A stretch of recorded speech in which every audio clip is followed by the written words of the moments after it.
Hey everyone, this is Beardo here with more modern age books to show you. Yesterday we wrapped up No Man's Land, the big 2-year epic that spanned all of the Batman titles. And today we're going to look at the new status quo for Batman. Now, again, we still are in kind of that 90s mentality of the events are huge and, explode for like 3 months or whatever, and then they die.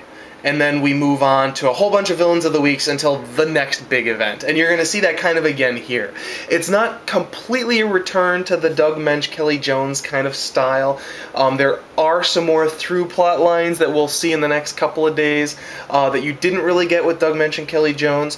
However, it is kind of another lower point for Batman for a lot of people, especially this first video I'm going to show you, which is Larry Hama's very, very short run on Batman. And actually, I remember reading the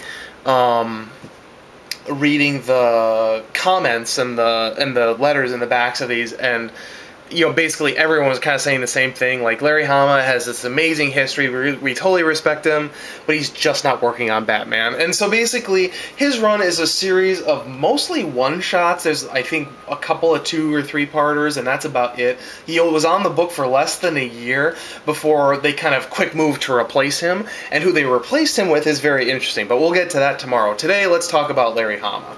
Now, in his first issue, number 575, all of the Batman titles kind of got a similar treatment to this, where it was very picture-oriented. You just got a very conservative little logo at the top there, and this was very much marking the beginning of the new status quo and the end of No Man's Land. Is very much, a return to basics for the Caped Crusader. And where Larry Hama is basically going to take him is on just sort of a ride through he introduces some new villains, and he, again, villain of the week kinds of mentality things going on here. So in this particular issue, Batman fights a terrorist. In issue 576, he saves a sort of a diplomat's son from some more terrorists randomly. In probably my favorite issue of Larry Hama's run, we have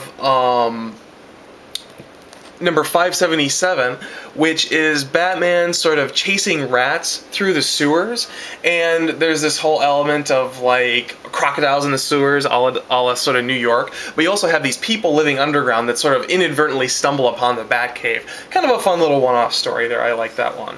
Now in 578, you have Batman sort of defeating this serial murderer, and you have kind of that element of like how the criminal perceives Batman. You really get a sense of that on this cover, where you got sort of this smoky tendrils Batman that just looks like smoke, and this guy with a crazy hammer just kind of going ballistic.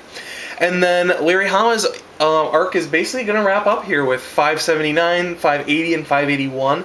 It is his first and only 3-part story, and it is the first appearance and maybe only appearance of Orca. Did she pop up again? I feel like I saw her kind of recently. I don't know.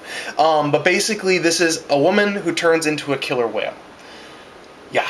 So anyway, not a whole lot to say there. She needs to steal diamonds and jewels for some reason, and Batman sort of hunts her down. You have him sort of, in this issue, he sort of garners his sort of homeless garb and kind of investigates the streets and all that fun stuff. And then he sort of brings her to justice, and there's sort of that, is she dead or is she not dead kind of question mark at the end of 581. Again, pretty lackluster run from Larry Hama here. I mean, and like people said in the letters, he has an important history, and you can't discount the guy, but he just wasn't doing that much for the Batman title, and that's why he wasn't on it for very long. Obviously, at least for me, Larry Hama really stands out for, doing Weapon X in Marvel Comics Presents, I think. Was that what it was in? Which is obviously a classic Wolverine story. But for some reason, either from editorial reasons or just the fact that he just wasn't really into Batman, his sensibility just didn't carry over to Batman very well. So anyway, I will be back tomorrow with a mysterious new writer on Batman. Who will he be? Those of you guys who know the history know what's coming, and I look forward to seeing you tomorrow. See you later.